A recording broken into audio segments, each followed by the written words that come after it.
खुलुमबाय। गोजोन फुंबिलिनि गासैबो बड'लेण्ड बुब्लिनि अनसायगिरिफोरखौ बरायग्रोबाय। दिनै 18 डिसेम्बर बुधबारनि फानजामुथिखौ फरायथिनो लादों आं उदांस्रि मुसाहारिया। फानजामुथिनि गिबियाव दं मेष राशि। नोंथाङा गाज्रि हाबा मावफ्लांनो हागौ, गोसोआव गिनाय सोमजिगोन। बृष राशि।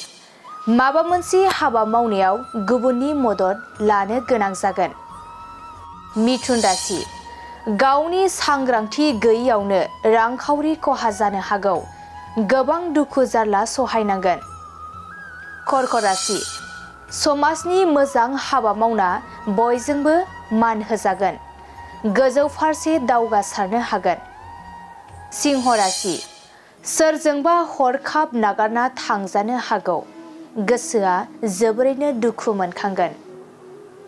कन्या राशि। साननाय बादि खामानिया जाफुंसार जागोन, रंजा खुसियैनो साना बारलांगोन। तुला राशि। धोन दौलत आरजिना लानो हागोन, बेफार फालांगियाव मुलाम्फा गोनां जागोन। वृश्चिक राशि। लामा दावबायनायाव खैफोद सोमजिनो हागौ, सांग्राङै थानाया गाहाम जागोन। धनु राशि। बिसि फिसायनि गेजेराव नांलायलायनो हागौ, नखर संसाराव गोजोन गैयै जागोन। मकर राशि।